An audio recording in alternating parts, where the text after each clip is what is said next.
Buenas tardes, mi nombre es Jessica Ramírez, de la sección 09, de Estructura Anatómica y Fisiológica del Niño de 0 a 6 años, con nuestra maestra Luz Idalia Mora. Este es un trabajo grupal y a mí me tocó hablar sobre lo que es la fertilización o la concepción humana. Y puedo decir que este es un proceso donde un solo espermatozoide se une con el óvulo para formar lo que es la vida humana. Este proceso se da durante la relación sexual, donde unos 300 millones de espermatozoides entran a la vagina. Una abertura en el útero, por lo general, esta siempre se mantiene bien cerrada, pero aquí el cuello uterino está abierto durante unos días mientras que la mujer ovula. El esperma nada a través de la mucosidad cervical, adquiriendo una consistencia más líquida para facilitar el paso pero una vez en el interior del cuello del útero, el esperma continúa en el interior del útero. Las contracciones uterinas musculares ayudan a los espermatozoides en su viaje hacia el óvulo. Sin embargo, las células resistentes del sistema inmunológico de la mujer confunden el esperma con invasores extraños y así destruyen miles de espermatozoides. Luego, la mitad de la cabeza del espermatozoide ingresa a la trompa de falopio, mientras que la otra mitad nada hacia el tubo que contiene lo que es el óvulo no fertilizado. Minúsculos cilios empujan al óvulo hacia el útero para continuar. Los espermatozoides deben surgir contra este movimiento para llegar al óvulo. Algunos espermatozoides se quedan atrapados en lo que son los cilios y mueren. Químicos en el tracto reproductivo hacen que las membranas que cubran la cabeza del espermatozoide cambien y como resultado el espermatozoide se vuelve más hiperactivo y nada mucho más rápido hacia su destino. El huevo está cubierto por una capa de células llamada corona radiata. El esperma debe empujar a través de esta capa para llegar a la capa exterior del óvulo en la zona pelúcida. Cuando el espermatozoide llega a la zona pelúcida, se une con unos receptores especializados de espermatozoides en una superficie, lo que causa que los acrosomas liberen enzimas digestivas que les permiten a los espermatozoides se introduzcan en la capa dentro de la zona pelúcida, que hay un espacio estrecho y lleno de líquido justo afuera de la membrana de la célula del óvulo. El primer espermatozoide en hacer contacto fertiliza el óvulo y solo un espermatozoide se une a la membrana de la célula del óvulo. Dentro de unos pocos minutos, su membrana externa se unen al óvulo y el óvulo jala al espermatozoide hacia adentro. Este evento causa cambios en la membrana del óvulo que impiden que los otros espermatozoides se adhieran a ella, y luego el óvulo libera químicos que empujan a los otros espermatozoides fuera del óvulo y crean una membrana de fecundación impenetrable. A medida que la reacción se propaga hacia el exterior, la zona pelúcida se endurece, atrapando a cualquier espermatozoide que tenga la mala suerte de quedarse atrapado en el interior o afuera del óvulo. Los espermatozoides ya no son capaces de unirse a la zona pelúcida. En el interior del óvulo, el material genético masculino se extiende, se forma una membrana alrededor del material genético, creando pronúcleo masculino adentro del material genético. Se vuelve a formar los 23 cromosomas.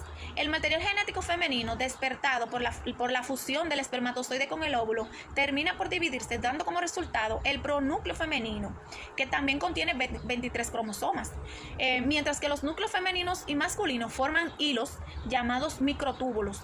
Se atraen entre ellos los dos conjuntos de cromosomas y se unen, completando así el proceso de fertilización, que en este momento surgió un único código genético, el cual determina instantáneamente lo que es el género, el color de pelo, los ojos y otras características. Esta célula es nueva y única, que es el cigoto, que es el comienzo de un nuevo ser, y ahora los hilos de las trompas de falopio llevan suavemente el cigoto hacia el útero, donde él o ella se implanta en el revestimiento del útero, en el revestimiento uterino, creciendo y madurando durante los 9 meses hasta el momento de su nacimiento. Muchas gracias. Puedo decir que, en conclusión, para finalizar ya esta exposición, es que la fertilización humana es un acto único que demuestra la gran importancia que tiene el ser humano en sí, que el ser humano es un ser único y además es irrepetible. Muchas gracias. A continuación conocerá el desarrollo humano desde la concepción hasta el nacimiento. Inicio del desarrollo prenatal. Es importante, en el cuerpo humano es capaz de hito impresionante, pero ninguno tan increíble como el desarrollo de la vida en el útero. La fertilización o concepción, en el proceso por el cual se combina el espermatozoide y el óvulo, es decir, las células sexuales masculina y femenina, y forman una sola célula llamada cigoto. El desarrollo prenatal tiene 3 etapas: etapa germinal, etapa embrionaria y etapa fetal. En estas 3 etapas de la gestación, el cigoto unicelular original se convierte en embrión y luego en feto. Ahora les voy a definir las 3 etapas. Etapa germinal, segunda semana. Durante esta etapa, el cigoto se divide con complejidad y se implanta en la pared del útero. Luego, a las 72 horas, se divide primero en 16 y luego en 32 células. Un día después tiene 64 células. Esta división continúa hasta que la célula original se desarrolla en 800 millones de células. Etapa embrionaria. Abarca desde la segunda semana a las 8 semanas. Durante la etapa embrionaria, la segunda etapa de gestación se forma con rapidez. Se forma el aparato respiratorio, el aparato digestivo y el sistema nervioso. Durante la etapa embrionaria se producen los abortos espontáneos, que es la expulsión de un embrión o feto. Esto lo puede causar el alcohol, el tabaquismo, etc. Etapa fetal. 8 semanas de gestación hasta el nacimiento.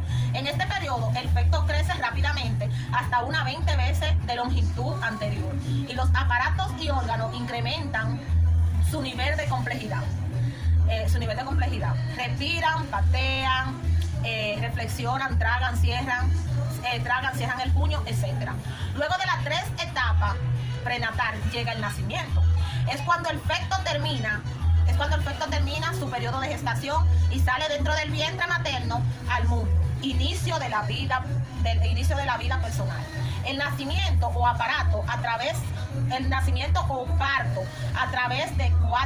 se divide a través de 4 etapas, que es la etapa de dilatación, que es la rotura de la bolsa amniótica.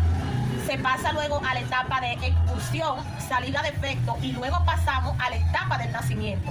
Ya el feto ha salido del útero, se corta el cordón umbilical y se hace la expulsión de la placenta. Muchas gracias, de aquí mi parte. Buenas, mi nombre es Karen Betania Garza Rosario. A continuación les estaré hablando acerca de la maduración. Se conoce como maduración al proceso mediante el cual cualquier ser vivo crece y se desarrolla hasta llegar a su punto de máxima plenitud. La maduración es un proceso debido a que no sucede de un momento para otro, sino que se da a partir del desencadenamiento de determinados hechos y elementos. En algunos casos, la maduración puede durar breves momentos, como por ejemplo en algunos insectos, mientras que en otros seres vivos puede llevarse años, como por ejemplo en el ser humano. Podemos decir que todo tipo de ser vivo pasa por el proceso de maduración, que hace que salgan de su etapa más frágil a ser más vulnerables, para alcanzar a ser completos, plenamente desarrollados, que pueden valerse por sí mismos y dejar descendencia para mantener la especie. Muchas gracias, es todo de mi parte. Muy buenas tardes, mi nombre es Nayeli Herrera Bardet. Yo le estaré hablando acerca de la etapa germinal y desarrollo neonatal.